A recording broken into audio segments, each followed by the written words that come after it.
사실 요즘 가장 핫한 이슈 중 하나 가져오셨네요. 아무래도 언론이라든지 각종 전문가들이 거래 절벽 때문에 이제 부동산은 끝났다, 이제 부동산 가격 떨어질 거다 이런 얘기도 정말 많이 하는데요. 이거에 대해서 오늘 한번 정밀 진단해 보도록 하겠습니다. 제가 봤을 때는 한 독감 정도로 판단됩니다. 네, 사실 이 절벽이라는 말 자체가 굉장히 좀 극단적이고 뭔가 방법이 없을 것 같다라는 생각이 드는데 독감이나 감기는 결국 시간이 지나면 해결이 되는 거거든요. 그렇게 심각하게 생각하지 않아도 되는 건가요? 네, 사실 절벽이라고 하다 보니까 얘기하신 것처럼 엄청 심각한 거 아니냐 하시는 분들이 있지만 지금 환자분 상태가 약간 머리에서 열도 나고 몸살 증상도 있다 보니까 정신이 없어 보이긴 하지만 그래도 좀 더 약을 먹고 잘 쉬다 보면 회복할 수 있을 것으로 판단이 됩니다. 네, 그렇군요. 사실 감기는 약 먹고도 7일, 안 먹어도 7일이라고 말을 하는데 자, 그렇다면 이 부동산 시장도 일정 기간, 그 기간만 회복을 하면 된다라는 말씀이죠? 네, 아무래도 예를 한번 들어보는 게 좋을 것 같은데요. MC님이 가지고 계신 부동산 가격이 한 5억 정도라고 가정해 볼까요? 가정을 한다 그러면 저는 사실 20억, 30억 하고 싶은데 한 10억 가시죠. 그래서 네. 저 자존심이 있으니까 10억 정도? 좋습니다. 그럼 NC님 집이 10억이라고 했을 때 NC님 집 저한테 한 8억에 파시겠어요? 제가 8억에 살게요. 왜요? 제가 10억짜리 집을 8억에 팔아야 될 이유가 하나도 없는데요. 좀 더 생각을 해봐요. 요즘 부동산 경기도 안 좋다라고 하고 거래 절벽이라고 방금 전에 얘기했잖아요. 살려고 하는 사람들이 없어요. 그런데 제가 8억에 팔면, 산다라고 하면 좋은 거 아니에요? 아니 이거 뭐 10,000원짜리 8,000원에 해주는 것도 아니고 이건 억단이거든요. 그래서 10억짜리를 저 8억에는 손해봐서 안 될 것 같아요. 좀 더 디테일하게 생각해 볼게요. 이게 지금 10억인데 8억에 제가 사겠다라고 하니까 좀 이거 왜 이렇게 하지? 라고 생각하실 수 있는데 불과 2년 전만 해도 이거 한 7억도 안 됐을 것 같은데 더군다나 NC님이 집을 샀을 때는 더 싸지 않았을까요? 그런데 8억에 사는 거 괜찮지 않아요? 또 얘기를 듣고 보면 또 그래도 될까라는 생각이 들지만 제 생각에는 너무 손해를 보는 것 같아서 안 하겠습니다. 네, 바로 이겁니다.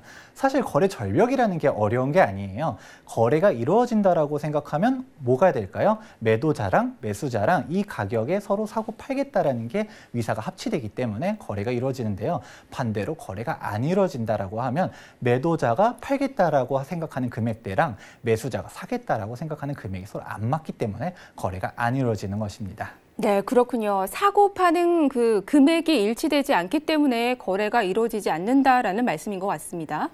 네, 한번 자세하게는 통계 자료 한번 보도록 할게요. 서울특별시 아파트 매매 거래량입니다. 보시게 되면 서울특별시 아파트 매매 거래량이 9.13 부동산 대책이 나오고서 크게 줄어들게 됐는데요. 어떻게 생각하시나요? 지금 전체적인 표를 좀 보니까요. 눈에 띄는 게 사실 2018년 같은 경우는 10월과 11월 거의 3분의 1이고요. 2017년과 18년을 좀 비교해보면 11월, 12월이 거의 반토막 수준이에요. 네, 맞습니다. 진짜 반토막 났다는 얘기들도 많고 그렇다 보니까 지금 거래 절벽이다 얘기를 하시는데 그럼 반대로 지금 한 번 더 나아가 볼게요. 2017년도 통계를 봤을 때 2017년도 10월은 크게 떨어졌어요. 3천 몇백 이렇게 거래가 됐는데 이때 어떤 이슈가 있었길래 이렇게 가격이 크게 떨어진 거죠?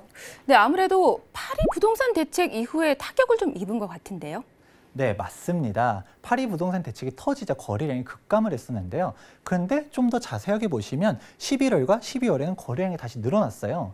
이때도 부동산 경기가 뭐 안 좋았었나요? 좋았었나요? 네, 그때는 기억으로 거래량이 좀 감소하고 부동산 경기가 좋지 않았던 걸로 기억하는데요. 네, 맞습니다. 그런데 왜 거래량은 늘었을까요?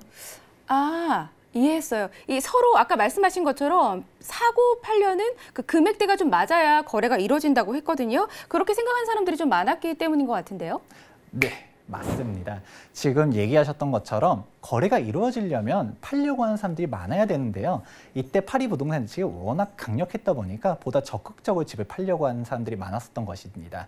지금 이와 같이 얘기하는 거는 거래량이 늘어난다라고 해서 무조건적으로 가격이 떨어지는 것도 아니고요. 거래량이 늘어난다 해서 무조건 부동산 가격이 올라가는 것은 아니라는 얘기 하고 싶었었습니다.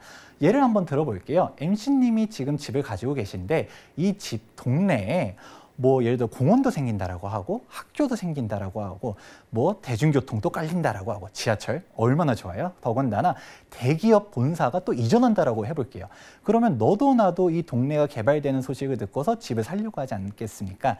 그랬을 때 MC님 집을 시세보다 몇 천만 원 더 주고 산다라고 할게요. 그러면 MC님 파시겠습니까? 네, 일단 너무 기분 좋은 소식이네요. 호재 소식들 돈 오르는 소리가 좀 들리는 것 같은데 절대 당장 팔 수 없죠. 조금 더 관망하거나 기다렸다가 제가 생각했을 때 최고가를 찍었을 때 팔 것 같은데요. 다들 똑같이 생각합니다. 이 경우에는 살려고 하는 사람들은 엄청나게 많아요. 하지만 팔려고 하는 사람들은 오히려 줄어들겠죠. 지금 굳이 팔기보다는 좀 더 기다렸다 팔아야지 한가 보니까 이 경우에는 가격은 올라가지만 거래량은 오히려 줄어들게 되겠죠. 이와 같이 지역적으로 봤을 때는 무조건적으로 거래량과 부동산 가격이 일치하지 않는다라는 것을 볼 수 있습니다. 네, 그렇군요. 그럼 거래량과 가격이 항상 같이 움직이는 건 아닌 것 같네요. 네, 그렇습니다. 거래 감소가 가격 하락을 의미하는 것을 아니라는 것을 알아보면 좋을 것 같습니다. 다음 통계 자료 한번 보도록 할까요? 지금 이거를 보시면 뭐 느끼는 바가 좀 있으신가요?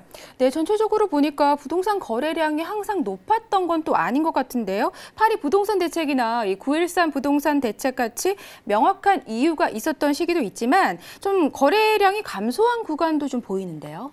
네, 중간중간 거래량이 크게 감소한 부분이 있다는 거 기억하시면서 다음 통계 자료도 한번 보도록 할게요. 네, 지금 보시고 있는 게 아파트 매매 상승률인데 굉장히 특이한 건 2018년도까지 단 한 번도 떨어진 적이 없네요. 네, 맞습니다. 방금 전에 거래량이 크게 줄었었던 부분들이 있었는데 그렇다고 해서 가격이 떨어지진 않았다는 것이죠. 지금은 서울 통계 자료로 보다 보니까 아무래도 거래량이 줄었을 때 상승률도 좀 낮았고 거래량이 높을 때 상승률이 높은 거를 볼 수 있는데요. 보다 디테일하게 지역적으로 보게 되면 거래량은 줄었지만 가격은 올라간 지역들도 있습니다. 즉 제가 하고 싶은 얘기는 거래량이 부동산 가격 상승에 밀접한 연관이 있는 것은 맞지만 꼭 100% 일치하고 있는 게 아니라는 얘기 기억해 주시면 좋을 것 같습니다.